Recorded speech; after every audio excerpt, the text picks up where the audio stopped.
Good evening, everybody, and welcome to tonight's class where we're going to be talking about sleep, right? So, yes, I look a little tired, but that's just because I don't have my glasses on and I'm getting older. So let's talk about sleep. What is it about sleep that is so imperative? Well, it's the only time your body really truly heals. So sleep, that's why when we're sick, we sleep a lot more because our body's working and fighting very hard. We also need to set ourselves up for success when we sleep. What do I mean by that? Well, I mean technology is not a good thing when it comes to sleep. Technology actually causes a lot more problems because of the light that's emitted. So we know that certain light, when emitted, causes brain pathways to get excited. This is normally a good thing, right? But not when you're trying to get some sleep. And so if you happen to have a TV on, you have LED lights. By that I mean that you, like the lights that I have here are LED versus incandescent. That's the one with the wire and the squirrelies, right? Yes, you can set your LEDs up for warm light, and that's what you want to do. And I understand that it's very hard to have incandescent, and it's very expensive too to have incandescent lighting. But you want to at least have a warm light. You don't want to have your TV in your room, in your bedroom. You don't want to have your phone. You don't want to be messing with your phone right before bed. I'm guilty of that myself, and I'm telling you, you don't want it there because it's going to cause the neural pathways to fire. Okay, and it's going to allow your brain to be more in an alert or awake type of status instead of being in more of a sleep or recuperative type of state. So how do you do this? Well, one thing, get yourself an old-fashioned alarm clock. If you go digital alarm clock, make sure the numbers or letters on it, whatever, are red. Stop charging your phone in your watch in your room, your phone in your room. Start charging those out in the living room or kitchen or wherever. That will stop emitting the light. Some phones will actually turn completely on when they charge, right? Or when the charge is complete, they'll light all the way up. Well, even though it might not wake you up, it wakes your brain up. And therefore, you're not going to get the greatest quality of sleep. But doc, my watch, it follows and tracks my sleep. Okay, great. But if you look under here, I don't know if we can see that, there's a little green light. Well, green is a mixture of yellow and blue. And blue light is going to cause your brain pathways to fire, right? So we want to eliminate all blue wavelength light. So that's a big thing, okay?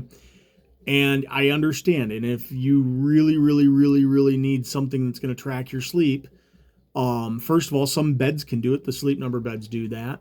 And they do that through an app on your phone. However, your phone does not need to be in the room when you utilize the bed. And then there's rings out there. I don't know the names of the rings right now, but there are rings that people use to track certain things. Let me see. So I just typed in health tracking rings just to get an idea. The Aura ring, Oura. That's one of the more common ones that I've heard about. And wearables, another big one that I've heard about. Okay. How much do I know about these things? Bumpkiss, because I don't use them. But if you guys want me to look into them, I can look into them and tell you what's good. I'm not a huge one with these. Yes, they still, looking at this, the Oura ring still has a red light and it has green lights.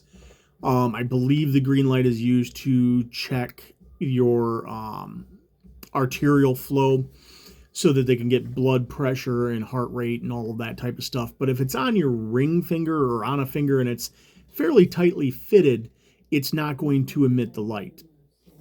I don't wear a watch. You can see my watch is super loose. I don't wear it super tight fitting. Why? Well, because when I adjust, I don't want it to dig into my hand. I don't want it to dig in my hand here either. Right. So I make sure that it's a little bit looser. Um, but if you wear your watch tightly and it doesn't emit that light, okay, fine. Best way to check is, go ahead and turn all the lights off in your bedroom after dark and just see if your watch has a gap and causes that light. I know mine does. So just keep that in mind.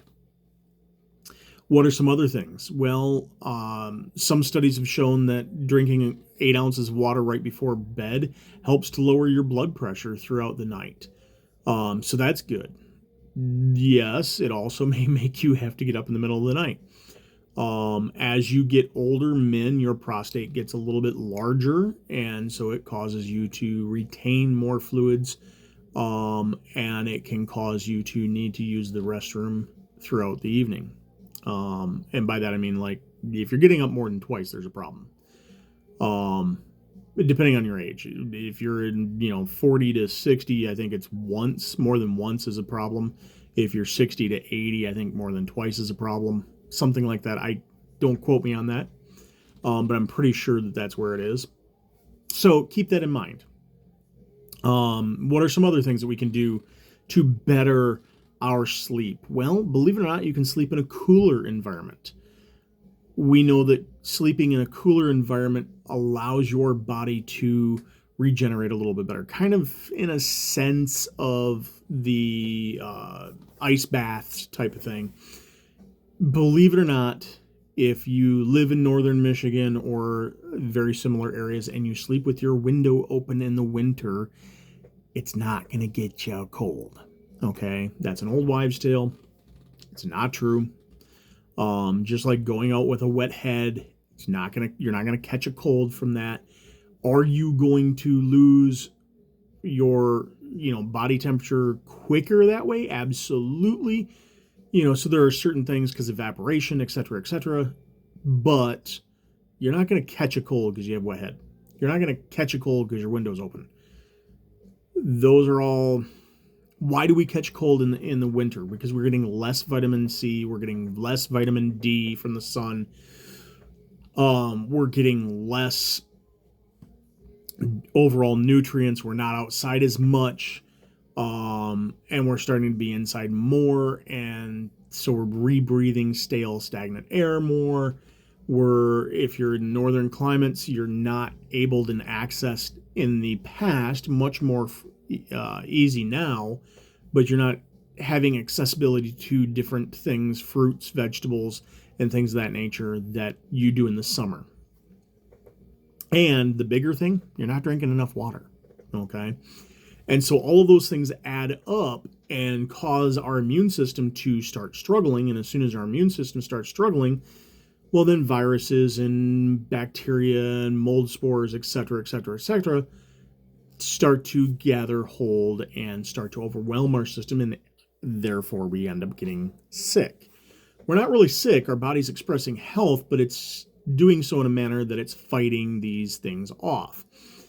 And instead of it fighting it off in a manner that we don't recognize, meaning we don't feel the fever, we don't feel ill, we don't have runny nose, etc., because our body's fighting it off with a very virile immune system. Once our immune system gets a little weaker, now it really has to punch up, and that's when we feel sick, right?